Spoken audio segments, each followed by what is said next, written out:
Johnny is fighting out of, what is that, Faria, BJJ? Yeah, Johnny 5'10". Faria is an absolute beast from Brazil. He's won so many grappling awards and has just opened his own studio, Faria Jiu-Jitsu, right off of Miramar. Wow, there is just so much grappling. There's just so much quality training in Southern California and in the San Diego area. Joe, it's crazy, especially for a guy like you to have seen it when, Fabio Santos was maybe out here. Carlos Valente maybe was out here. But those true leaders. But now, big schools left and Jeff right. Glover, Dean Lester. Andre Galvo. There's a list that goes and continues. And you know what it is? It's the weather. I don't care what it says. Everyone wants to live in Southern California. I agree. I want to live here. I do live here. You're a short drive away. What, about an hour and a half, Victor? Yeah, that's true. That's true. Man, Johnny looks confident right now.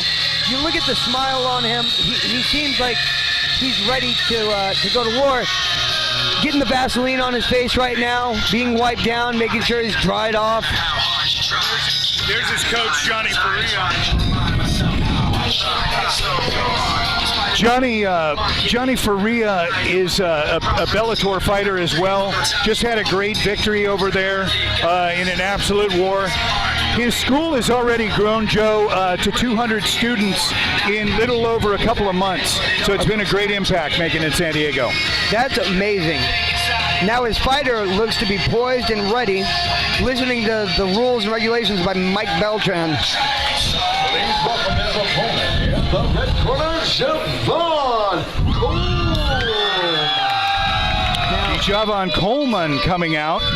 And he's 6 foot, so you're going to see a little bit of a reach advantage in this fight.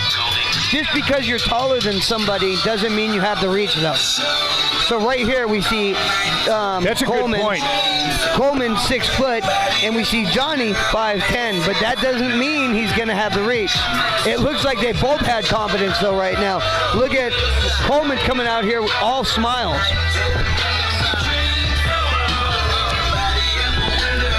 Now, from talking to quite a few people, they said this is going to be an absolute war, and they said this Djavan Coleman is for real. He's from Excel BJJ. I'm wondering if at all they feel like when you have two BJJ schools that they're MMA, evidently they're doing MMA, but they say they specialize in BJJ. There's a little bit more riding on that to me, right? Whose instructor carries more clout? You're right. There's always a backstory to these fighters in the camps and the schools, to that pride, right? That way to walk, that bragging rights. Oh, yeah. Very important. Oceanside, California. Right now, that means Coleman's going to have the crowd in his favor. All right, gentlemen, been over the rules already. Protect yourself at all times. Obey my commands at all times. Touch gloves now if you want. At the sound of the bell, come on out and handle your business. Let's go. Johnny originally from Brazil. I wonder if when his last travel was. And you wonder if he was handpicked by Johnny Faria to come out and support. Good question. Yeah, I announced a fight of his a couple months ago at Flux. He had a great win, rear naked choke stoppage. Johnny Souza in the blue. And Coleman with the red, circling to the power side. Both fighters orthodox, coming out, following an inside leg kick, following a roundhouse with a spinning back fist. Coleman a little unorthodox. Johnny staying calm. Little smile by Souza as he saw that twisting and turning in the ring. Now Coleman's reaching with that jab and coming with that hook. That tends to be a reason to set up for a right, but there's his double. Now I wouldn't have expected Coleman to go right into the shot on somebody from Brazil. I would have thought the wrestling would have been scared off from the actual jiu-jitsu. He's attacking with a nice... He's got an inside hook there with his leg, trying to ride him out. A lot of times in wrestling, you could hold that. It's like a reverse leg ride, but now Johnny has him against the fence. He's been able to turn that into a makeshift single and gets thrown from a head and arm from it. Look at that, kind of a hold like Josh Barnett at Dean Lister. No one likes at Metamoris. Yeah, a lot of people don't like this position, but the head and arm is such a dangerous position. You have arm locks, you have choke holds, you have cranks, you have so many different moves from this top position. Look right there, he's trying to force a key lock with his leg. Johnny trying to grab on and roll him over there, but Coleman doing a good job of keeping his weight down on his opponent. Great job by Coleman. Souza shifting, gets to half guard. Coleman's in the half guard. He needs to focus on his cross side underhook to keep his partner or to his opponent down to the mat. You don't want him to get an angle off of his back. You want to keep him flat. Look at that. Johnny's on his side now. Right. And Dangerous. Coleman's got to be careful. You do not want to get swept. Coleman looked to be going for a guillotine there, felt in danger of losing position and gave up on it. Look at that change of events. See, he Souza. felt that too, and because of that, he scrambled. That was a shot to the back of the head, kind of wildly thrown by Johnny. Nice. Good knees to the solar plex. Johnny taking some damage right now and getting frustrated. You could see it on his face. Coleman the aggressor. Coleman throwing great knees, but he just got caught right by Souza. Oh, wow. What a beautiful round, ladies and gentlemen. What a great way to end the round. You know, you had that right, a strategy of taking a Brazilian to the ground, not the best move. Well, a lot of people wouldn't, but I don't But he think did. Well, And you got to put that on your school. He Right. has the confidence. We talked about that, the Brazilian Jiu-Jitsus. I mean, they're both Farah BJJ and the other one Excel BJJ. They both need to have confidence in what they do. You don't Right. want to say that we're weaker. So if he wouldn't have shot, he would have been giving him too much credit. Beautiful. And you know what? The round worked well. It looked like Souza was gaining momentum at the end of the round and actually stunned him with an overhand right here. Yeah, I don't know if he was gaining I'm sure that stopped the momentum because for a second there, I'm pretty sure Coleman was in control. Yes. And then Johnny said no and landed a good hard shot, kind of rocked Coleman, but then the round's over. So, I mean, for me, that's an easy round to call. Johnny does seem to be getting frustrated and kind of throwing wildly. You got to control your emotions. If you can't control yourself, you can't control your opponent. Great call. Joe Daddy Stevenson getting ready. Second round. Coleman Souza. Tru-Form Entertainment. Circling to the power. Coleman inviting that right hand. Last time Johnny threw that right hand, he shot that double leg. They're both trying to posture and do makeshift Superman strikes. The roundhouse, right to the single leg. Johnny putting him to the fence. Coleman has the wizard and looks for the cross-side underhook and is able to block some of the shots there. Coleman using that jab and that hook to the power side to set up his right hand and his double leg. Coleman looking good. Very athletic. Look at that. Nice. Catches the leg. Takes him down. Half guard. They both kicked from that position. Right now, you need to make sure you stay tight with your legs. You should be pinching with your thighs. Your legs should almost hold your opponent down.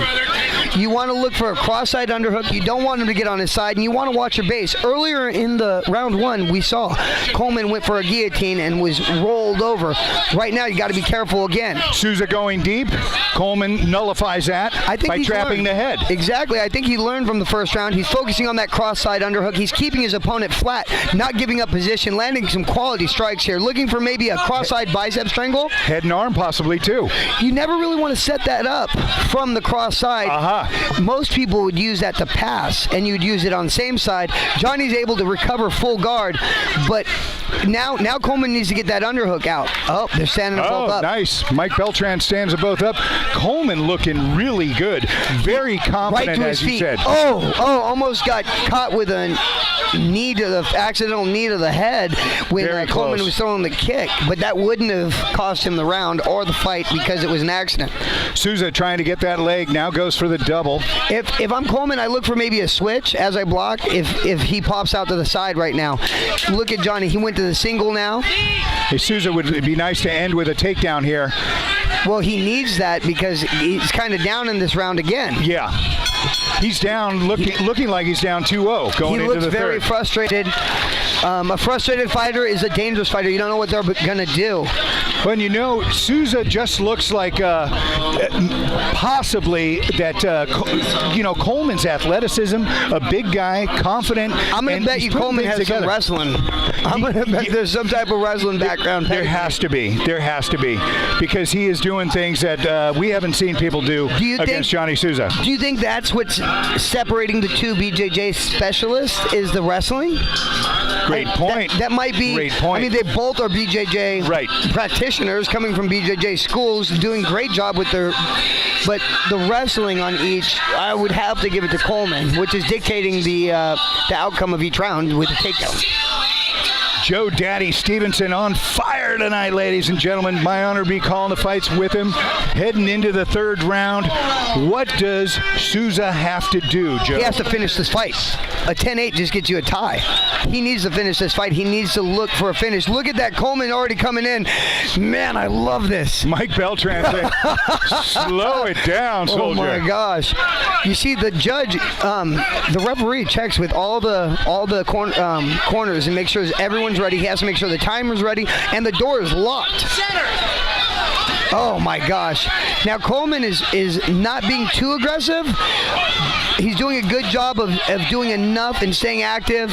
He's kind of trying to draw Johnny in. It looks like he's staying on the outside, and once he gets him to commit, he goes for the takedown, looking for the back, but Johnny goes to half guard. That was a nice move because it was looking like he had his back or the mount. Well, and turned it. What happened to Johnny was he had a decision to make. Give up his back or be on his back, and he chose his back. Johnny seems to have an underhook on the far side, but great Coleman went for the head and arm again. He's going to look for a key lock every time from that head and arm. He's peppering him there, almost like a Big Brother style, looking to smother. Great control. Man, he is so active. Active, athletic, strong.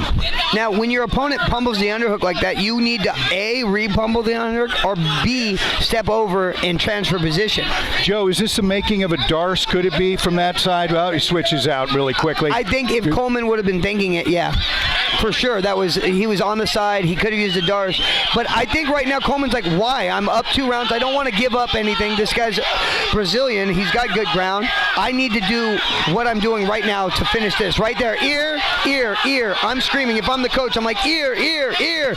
Because those are legal shots that he can't defend, and that Mike will have to step in and stop this fight if he continues to land them. Djavan Coleman putting on a show, ladies and gentlemen, this 3rd round. Man, if there were forearms right now, this fight would be over. You hear the 10 seconds. Right now, it's just you go, go, go. You don't stop. You want to leave a lasting impression to all the fans and judges, just in case. Great fight. Great fight. Johnny Smart there went for a reverse key lock attempt there at the end. Didn't want to. He knew he had to try to do something. Tru-Form Entertainment bringing the heat again. Another great fight. Djavan Coleman taking it to Johnny Souza. Look out for Coleman, Joe. He's somebody to watch.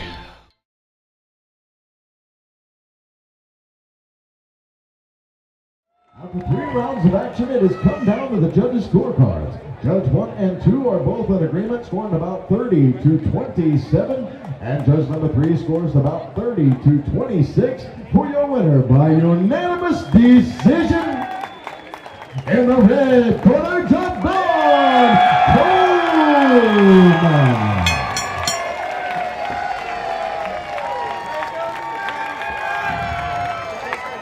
All right, celebration time. Give it up to Djavan Coleman. What a great fight, my man. You are big, strong, athletic, moved really well. Tell us about your game plan tonight.